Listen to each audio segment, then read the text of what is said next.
This Week in the Boardroom, brought to you by NYSE Governance Services Corporate Board Member, along with Governance Knowledge Partners, the Center for Audit Quality, and Grant Thornton, and contributing partners, National Investor Relations Institute, and the Society of Corporate Secretaries and Governance Professionals.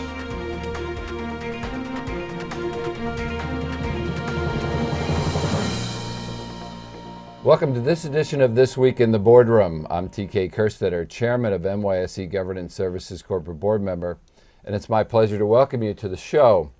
We have an interesting show today. We're going to be talking about anti-fraud education and a case study. And who better to have us when we're dealing with those audit issues and anti-fraud issues than our guest, Cindy Fornelli, who is the Executive Director of the Center of Audit Quality. Welcome, Cindy. Thank you, TK. Pleasure to have you back on the show. And the center took its partners and sort of developed this anti-fraud collaboration. And you're trying to build the awareness for the financial reporting fraud and detection, correct? Deterrence and detection, yes, of Yes. fraud. And you've created a case study with a fictitious public company called the Carolina Wilderness Outfitters. That's right. Is That's that right? right. Carolina Wilderness. Okay, so fill us in. That's what you have, and tell us how the case studies, why they were developed, what they are, and we'll go from there. Okay, great. Well, so let me tell you just a quick bit about the anti-fraud collaboration. The Center for Audit Quality in 2010 started looking at ways to deter and detect financial reporting fraud. And we determined that there was actually a supply chain of those who have responsibility for deterring and detecting fraud. That includes company management, internal audit, external audit, and board of directors and audit committees. So those groups formed together to create the anti-fraud collaboration, and we have a number of resources and tools available free of charge on our website, either the CAQ's website, which is thecaq.org, or antifraudcollaboration.org. And one of the most powerful tools that we have that have been immensely popular is our series of case studies. And we just released Carolina Wilderness, which, as you mentioned, is a fictitious company that has a hypothetical fraud in it, or a potential fraud. It depends on your point of view, and that's part of the beauty of a case study. They're done in the Harvard Business School model. In fact, we actually hired Harvard Business School case writers to write the case and then help us develop the case and the discussion guide. So you said series. So this is the second in a series, and your first was a company a fictitious company called Whole 8 Manufacturing. That's correct. And that was released in 2013. Yes. Okay, so what has the reaction been to the first one and now with the introduction of the second one? It's really been incredible. We have taught it at numerous events at NASBA, the National Association of State Boards of Accountancy, the Internal Auditors Association. A number of universities use it. A number of companies have used it in their training, as has a number of audit firms, because again, it's free of charge, and there's a companion discussion guide that goes with it that helps you teach the case, if you will. So if you're not familiar with case study teaching, you can use the discussion guide to walk you through the series of questions. It's, being a recovering securities lawyer, it's like the Socratic method is how you teach a case. You ask a bunch of questions. And we also have a series of videos that are online that are free of charge as well that show the Harvard Business School professor teaching the case and giving instructors pointers on how you would teach the case. So what do you do if nobody will answer your question, or if you get into a tight spot, or how do you draw out various points of view within the audience? We've taught it to 20 people up to 120 people. We've taught it just to boards or multidisciplinary, if you will. So we've had sessions where we've had internal audit, external audit, boards of directors, and management in the room. And we also did a survey, and 96% of those surveys found that the case study was helpful to them in meeting their objectives. So we've gotten really good feedback. Now, if somebody does not want to teach it themselves, can the center provide somebody to fill that gap for someone? Yes, what we've been doing is we're keeping a list of those people who have been trained to teach the case or are qualified to teach the case. So you don't have to be trained by the CAQ or by Harvard Business School to teach the case.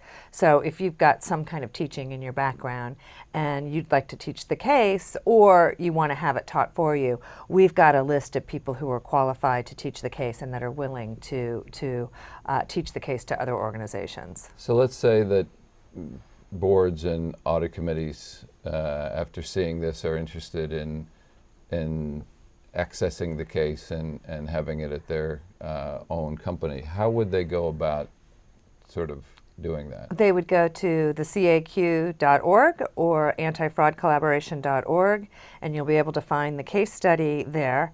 Then with respect to the discussion guide, it too is free of charge, as are the videos, but to get the actual discussion guide, you do have to go through a screen, only because so many university professors are using it in the classroom and using it for exam purposes that we didn't want to give it to the students so that they would have a cheat sheet, if you will, for the exam.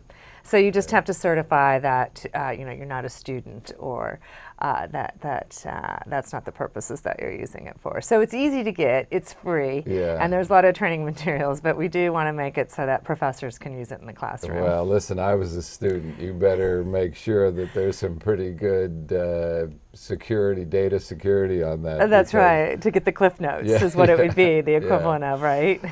So anyway, so this is the second in the series. So what's up next with the series, and what's up sort of in the whole, your vision of where this is going? Anti-fraud collaboration, yeah. So the third, this is the second.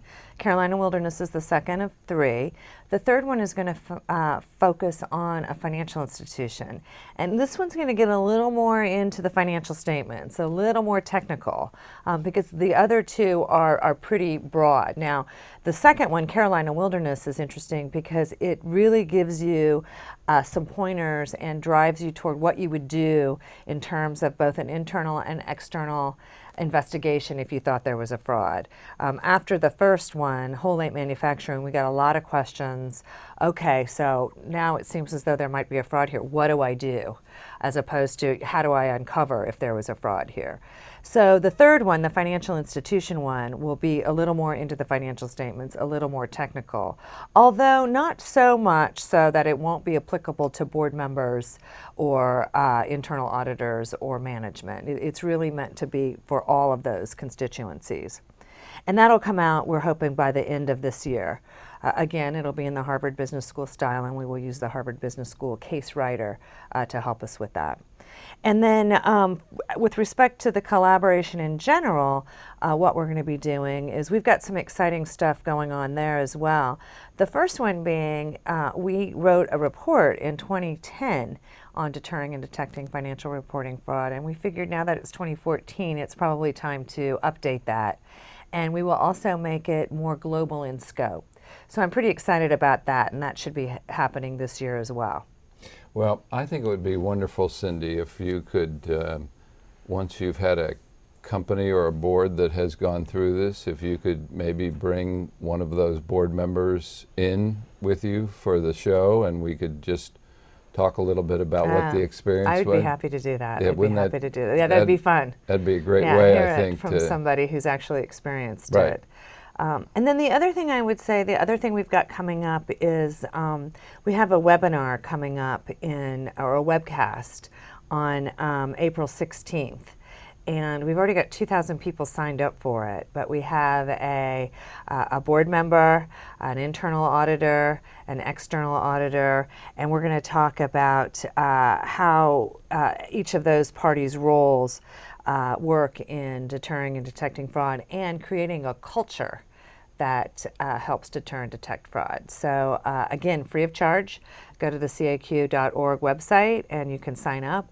Or if you can't make it, you can certainly find the archived webinar. We'll put it online. Well, that sounds like you already have a big audience that's interested in that. So hopefully, we'd like to have more. Yep. Well, this is a good way to get the word out. So, well, listen, very exciting. You guys have always done a great job on staying top of this issues. I know that in the future we're going to be talking about other audit indicators, right? Yes, audit quality indicators. Yes. Audit quality indicators. So we'll look forward to that as well. Thank you for joining us again. And that will conclude this edition of This Week in the Boardroom. We hope you enjoyed the show. We'll be back again next week when we look at another critical topic that'll help you be a better board member or committee member. We'll see you then. Join us again next week for This Week in the Boardroom. Brought to you by NYSE Governance Services, Corporate Board Member, along with Governance Knowledge Partners, the Center for Audit Quality, and Grant Thornton, and contributing partners, National Investor Relations Institute, and the Society of Corporate Secretaries and Governance Professionals.